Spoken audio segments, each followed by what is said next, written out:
Hi friends, welcome back to RK lifestyle. இன்றைக்கி நம்மளோட வீடியோவில் என்ன பார்க்க போகிறோன்னா 3 லட்ச ரூபாய் நகை கடனை எப்படி அடைக்கலாம் அப்படின்றது தான் இன்றைக்கான வீடியோ. அண்ட் நம்ம சேனலில் பார்த்துருக்கோங்க, மறக்காமல் சப்ஸ்கிரைப் பண்ணி நோட்டிஃபிகேஷன் பெல்லைக்கான் கிளிக் பண்ணி ஆல் கிளிக் பண்ணி வச்சுக்கோங்க. அப்போ தான் நம்ம போடுற வீடியோஸில் உங்களுக்கு நோட்டிஃபிகேஷன் மூலியமாக ரிசீவ் ஆகும். இது நம்மளுடைய சப்ஸ்கிரைபர் ஃப்ரெண்ட் ஒருத்தவங்க கேட்டது தான். 20,000 சம்பளத்தில் எப்படி 3 லட்ச ரூபாய் நகை கடனை அடைக்கிறதுன்னு நம்மளுடைய ஃப்ரெண்ட் கேட்டிருந்தாங்க. அதுக்கான எக்ஸ்ப்ளனேஷனான வீடியோ தான் பாருங்கள். கண்டிப்பாக நகை கடன் உள்ள எல்லாருக்கும் யூஸ்ஃபுல்லாக இருக்கும். இந்த வீடியோக்குள்ளே போகிறதுக்கு முன்னாடி இன்றைக்கான கோல்டு ரேட் என்ன அப்படின்னு பார்த்துடலாம். இன்றைக்கி கோல்டு ரேட் நேற்றை விட கொஞ்சம் அதிகமாக தான் இருக்குது. 1 கிராம் பார்த்திங்கன்னா 7,100 ரூபா, 1 பவுன் பார்த்திங்கன்னா 56,800 ரூபா. அண்ட் 1 கிராம் வெள்ளி பார்த்திங்கன்னா 99 ரூபா. வெள்ளி ரேட்டு குறைஞ்சிருக்கு, பட் தங்கத்தோட ரேட்டு கொஞ்சம் இன்க்ரீஸ் ஆகிருக்கு. ஏன்னா gold day by day increase ஆகிறதுக்கு தான் அதிக சான்ஸு. கோல்டு சீட் பே பண்ணாதவங்க பே பண்ணிவிடுங்க. அதுக்காக தான் கோல்டு ரேட் அப்டேட் பண்ணியிருக்கேன். என்னுடைய சப்ஸ்கிரைபர் ஃப்ரெண்ட் கேட்ட கொஷின் என்னென்னு பார்த்தீங்கன்னா, 20,000 ரூபா சம்பளத்தில் எப்படி சிஸ்டர் 3 லட்ச ரூபா நகை கடனை அடைக்கிறேன்னு சொல்லுங்கள். அவங்களுக்கு 3 லட்ச ரூபா நகை கடன் இருக்குதுன்னு கேட்டிருந்தாங்க. வீடு பார்த்திங்கன்னா அவங்களுக்கு சொந்த வீடு தான், ஸோ வாடகை கிடையாது. அதனால தான் ரெண்ட் லோன் போட்டிருக்கேன். அப்புறம் அவங்களுக்கு 2 கிட்ஸ் குழந்தைங்க இருக்காங்கன்னு சொன்னாங்க. ஒருத்தவங்க எல்கேஜியும் ப்ரீகேஜியாக எல்கேஜியோ சொல்லியிருந்தாங்க. இன்னொருத்தவங்க செகண்ட் ஸ்டாண்டர்ட்குள்ளே தான், ஸோ சின்ன குழந்தைங்க தான் இருக்காங்க. ஸோ ஸ்கூல் ஃபீஸு அதெல்லாமே கொஞ்சம் கம்மியாக இருக்கிறதுக்கு தான் வாய்ப்பு இருக்குது. ஓகே ஃப்ரெண்ட்ஸ், இப்போ பார்த்தரலாம். ஃபஸ்ட்டு ரெண்ட் கிடையாது. இப்போ பால் பொறுத்த வரைக்கும் எங்களுக்குமே 500 ரூபாய்க்குள்ளே தான் வருது. ஒரு நாளைக்கு 1/2 லிட்ரு பால் வாங்குகிறோம். ஸோ எங்களுக்கு எப்படி ஆகுமோ அதே போல் தான் போட்டிருக்கேன். ஏன்னா எனக்குமே சேல்ரி 20,000 தான். ஆல்ரெடி நம்மளோட சேல்ரி எவ்வளோ, சேவிங்ஸ் எவ்வளோங்கிறது நீங்கள் பல வீடியோஸ் பார்த்துருந்தீங்கன்னா கண்டிப்பாக தெரிஞ்சிருக்கும். ஸோ எங்களுக்கே இந்த 1/2 லிட்ரு பால், ஏன்னா ஏதாவது சம்டைம்ஸ் ஊருக்கு போகிறப்பெல்லாம் நாங்கள் வாங்க மாட்டோம். ஸோ எனக்கு 500க்குள்ளே தான் பால் வரும். அப்படியே வீட்டில் பால் குடிக்க மாட்டீங்க, ஏன்னா சளி தொந்தரவு இருக்கவங்களாம் பால் யூஸ் பண்ண மாட்டாங்க. அந்த மாதிரி இருந்துச்சு உங்கள் வீட்டிலனா பால் கம்மியாக வாங்கிக்கோங்க. ஒரு 1/2 லிட்ரு வாங்குற இடத்துல 1/4 லிட்ரு வாங்கினீங்கன்னா இன்னும் நம்மளுக்கு 250 ரூபா அந்த மாதிரி 300 ரூபாய்க்குள்ளே தான் வரும். ஸோ இந்த மாதிரி நம்ம கொஞ்சம் மணி கடன் இருக்கிற வரைக்கும் நம்ம இந்த மாதிரி குறைச்சி செலவு பண்ணிவிட்டு அப்புறமா நம்ம தேவையான அளவு வாங்கிக்கலாம். பால் குடிக்க வேணாம், கஞ்சமாக இருக்கணும் அப்படின்னு சொல்ல வரல. தேவைப்பட்டால் வாங்கிக்கோங்க, தேவையில்லாமல் வாங்கி வேஸ்ட்டு பண்ண வேண்டாம்னு தான் சொல்கிறேன். ஏன்னா இப்போ எங்கள் வீட்டில் என்னோடய ஹஸ்பண்டுக்கு பால்லாம் குடிக்க மாட்டாங்க. கோல்டு அதிகமாக அந்த மாதிரி சம்டைம்ஸ் பிடிக்கும் அப்படின்றதுனால அவங்களுக்கு பாலே பிடிக்காது. ஸோ அதனால் எங்கள் வீட்டில் நாங்கள் குழந்தைங்க இருக்கிறதுனால தான் ஒரு 1/2 லிட்ரு வாங்குகிறேன்.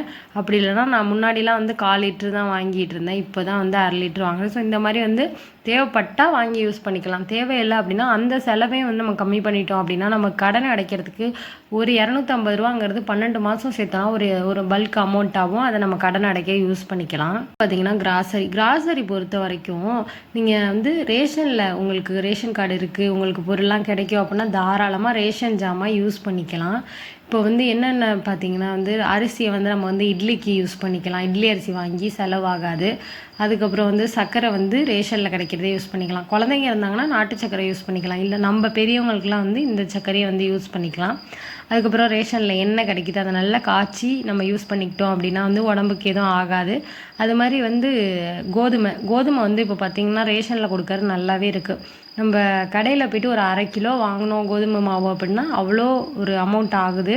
அதுக்கு பதிலாக வீட்டிலே நம்ம அந்த கோதுமையை நல்லா வெயிலில் காய வச்சு மில்லில் கொடுத்து அரைச்சிக்கிட்டோம் அப்படின்னா நமக்கு ரொம்ப நாளைக்கு தேவையான கோதுமை மாதக்கணக்கில் அந்த கோதுமை மாவை நம்ம ஸ்டோர் பண்ணி யூஸ் பண்ணிக்கலாம்.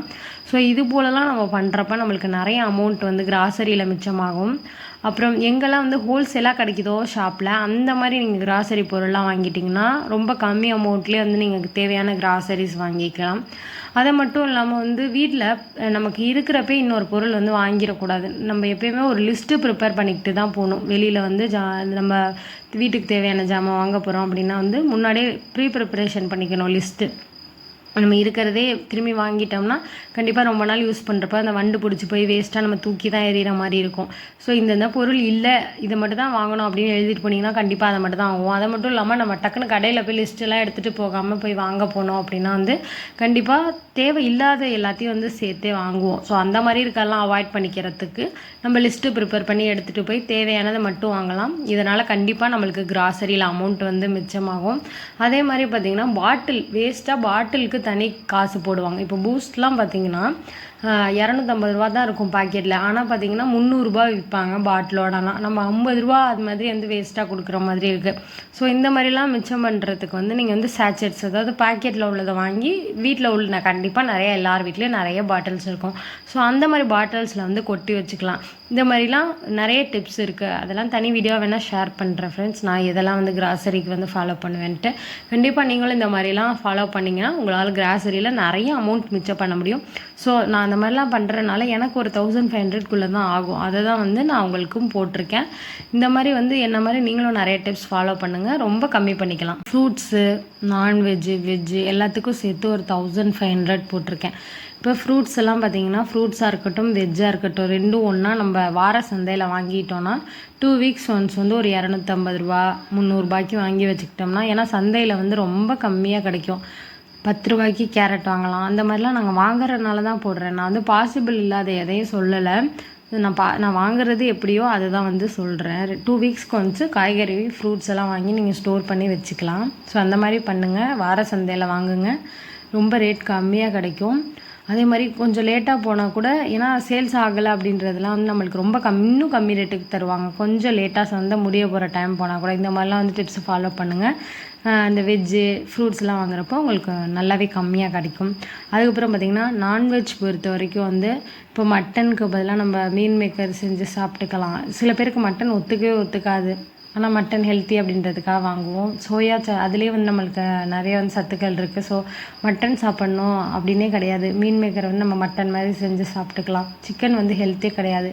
ஸோ வீக்லி ஒன்ஸ் இல்லை ட்வைஸ் வந்து பார்த்திங்கன்னா நாட்டுக்கோழி அந்த மாதிரி வந்து ஹெல்த்தியாக உள்ளதை வந்து சேர்த்துக்கலாம். அப்புறம் வந்து சாதா முட்டை வாங்குறதோட நாட்டுக்கோழி முட்டை வாங்கி சாப்பிட்டா ரொம்பவே ஹெல்த்து. இந்த மாதிரிலாம் வந்து ஃபாலோ பண்ணிக்கோங்க.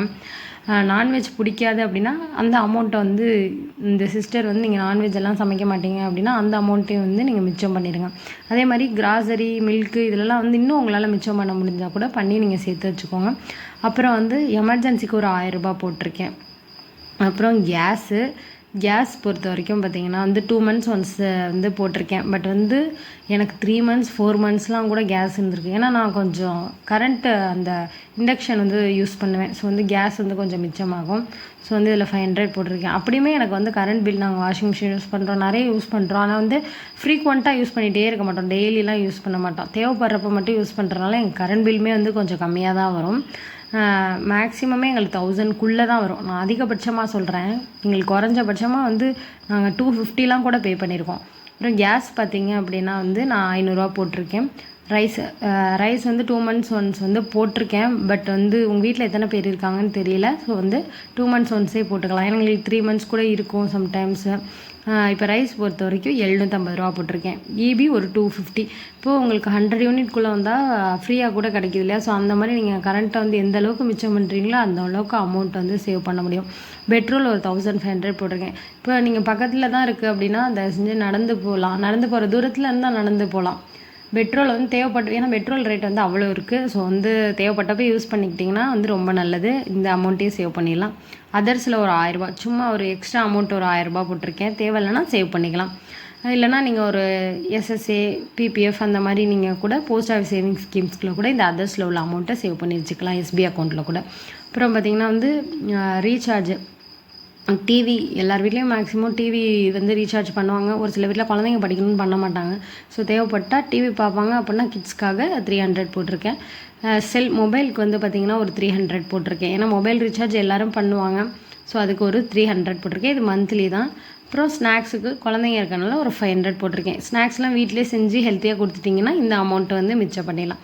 இதில் வந்து டோட்டலாக ஒரு 9600 வருது. ரெண்ட் இருந்துச்சுன்னா இன்னும் கூட வரும். 10,000 நம்மளோட செலவுகளை வந்து பண்ணிக்கிட்டோம் அப்படின்னா வந்து கண்டிப்பாக வந்து நம்மளால் வந்து சீக்கிரமாக இந்த 3 லட்ச ரூபா நகையை வந்து திருப்பிட முடியும்.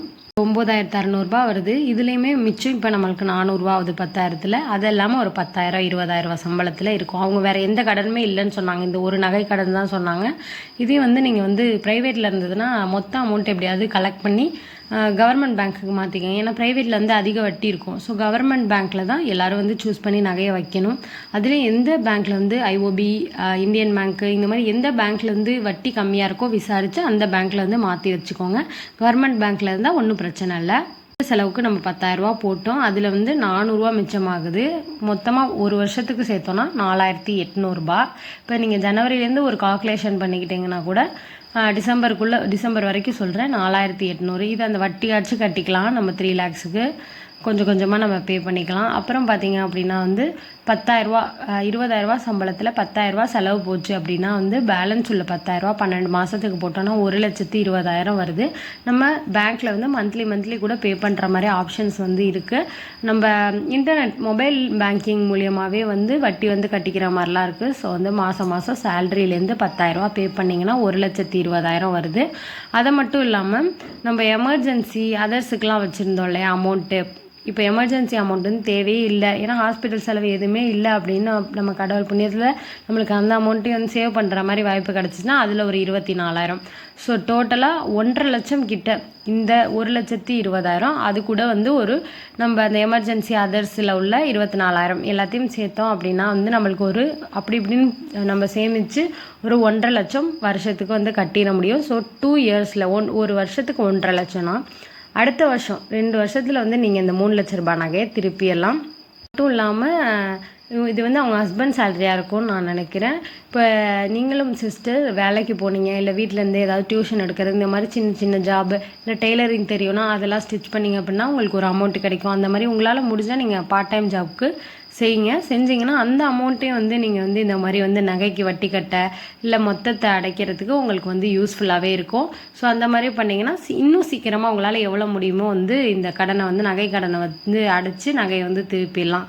இதை மட்டும் இல்லாமல் வந்து இப்போது உங்களோட ஹஸ்பண்ட்க்கு சேல்ரி வந்து இன்க்ரீஸ் ஆகுற மாதிரி ஏதாவது ஆப்ஷன் இருந்துச்சுன்னா அதையும் பாருங்கள். சேல்ரி இன்க்ரீஸ் ஆனிச்சுனாலே நம்மளோட எல்லா கடனையும் சீக்கிரமாக அடைச்சிடலாம். அதில் வச்சுருக்கிற வீட்டில் செலவு இருக்க தான் செய்யும். பட் வந்து அதை நம்ம எந்த அளவுக்கு வந்து சமாளித்து வரோம் அப்படிங்கிறதான் நம்மளோட லைஃப் டாஸ்க்கே.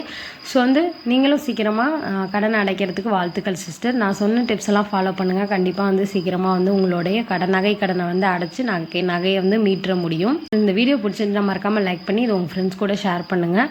அண்ட் நம்ம சேனலில் பார்த்துட்டு இருக்கவங்க சப்ஸ்கிரைப் பண்ணி வச்சுக்கோங்க. தேங்க்யூ ஃபார் வாட்சிங் ஃப்ரெண்ட்ஸ்.